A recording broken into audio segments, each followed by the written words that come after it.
question for you. Hello and welcome. I'm so glad you're here with me today. I want to start by asking you something.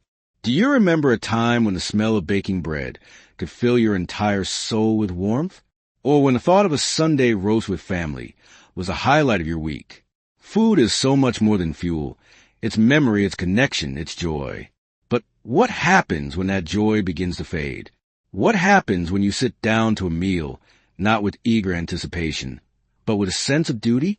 If that feeling sounds familiar, then this conversation is for you. Today, we're going to talk gently and honestly about why our appetites can shrink as we get older. It's one of the most common experiences in our 50s, 60s, and beyond, yet we so rarely discuss it. And more importantly, we're going to talk about why it's something we must pay attention to. This isn't to cause alarm, but to bring understanding and empowerment.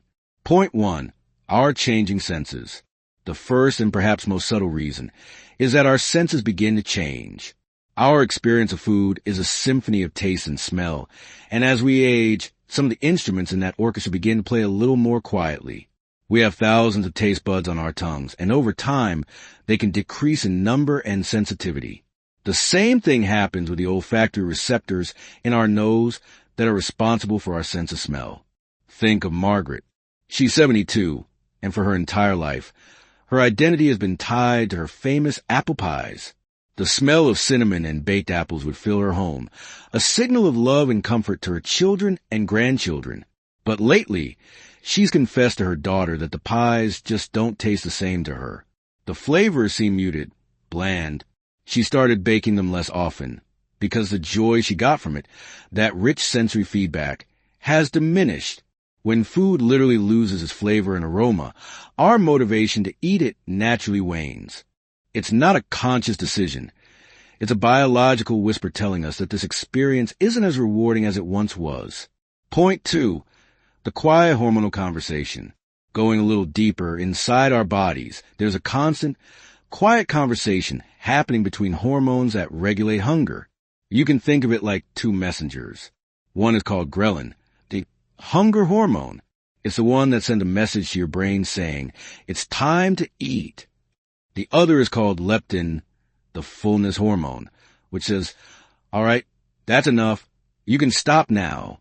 As we get older, this messaging system can change. Studies show that levels of the I'm hungry hormone ghrelin can decrease.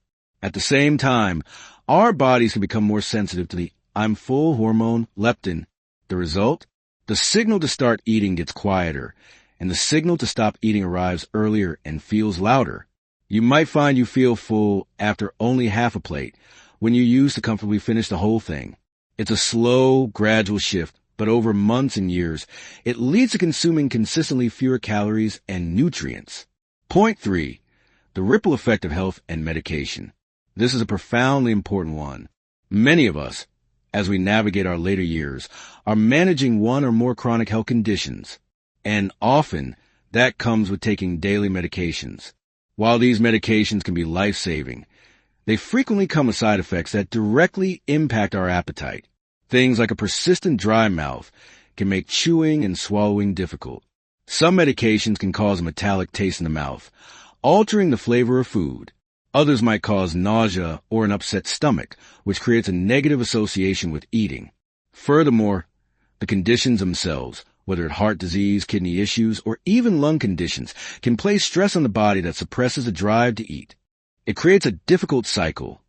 The condition reduces your appetite, but you need good nutrition more than ever to manage the condition and stay strong. Point 4, when the table feels too big. Now let's talk about the heart. Food is deeply, profoundly social. We celebrate with feasts, we comfort with soup, we connect over a cup of tea. For many of us, our most cherished memories are woven around a dinner table filled with the people we love. But life changes. Children grow up and move away. Friends may become less mobile. And for many, the most profound change is the loss of a spouse or partner. Let me tell you about Arthur. He's 81. For 55 years, he and his wife, Eleanor, had dinner together every single night. It was their ritual. He'd read the paper. She'd tell him about her day. After she passed away, the silence in the kitchen became deafening. The dining table, set for one, felt impossibly large and empty. Cooking a full meal just for himself felt pointless, a sad reminder of what was missing. He started relying on toast or soup from a can. It was easier. Arthur isn't losing his appetite because his taste buds have changed. He's losing it because his heart is heavy. Loneliness, grief, and depression are powerful appetite suppressants. The motivation to prepare and eat a nutritious meal can completely evaporate when there's no one to share it with. Point 5. The physical hurdles of a simple meal.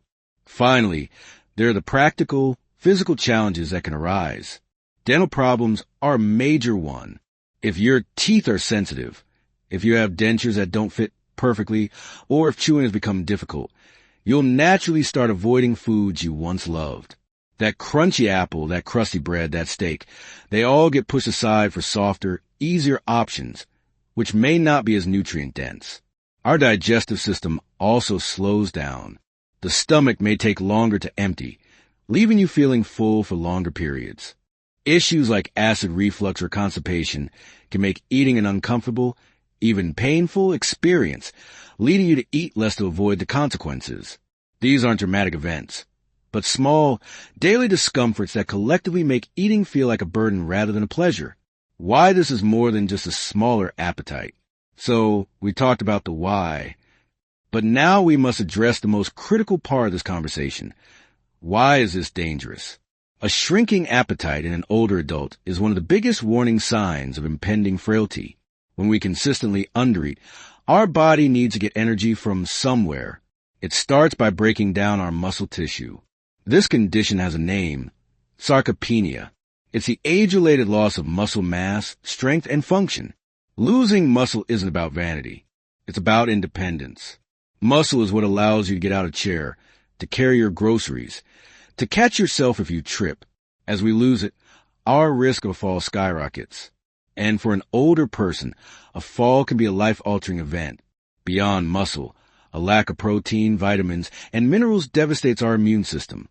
A simple cold that a younger person would shake off in a few days can easily become pneumonia. Wounds, from a small cut to a surgical incision, heal much more slowly. Our energy plummets, our cognitive function can decline, and we lose the resilience to bounce back from any health challenge. This isn't about scaring you.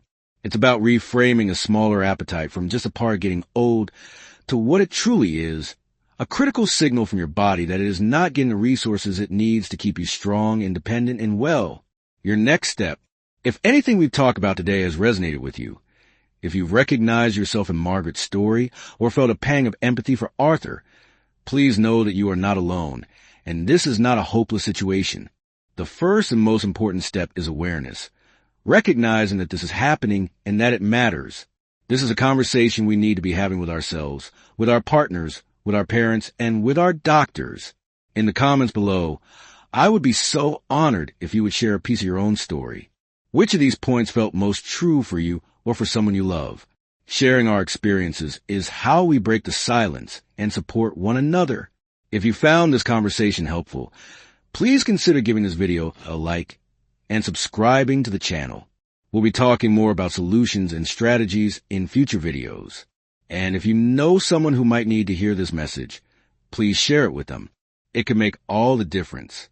Thank you so much for your time and for your trust. Take good care of yourself. We'll talk again soon.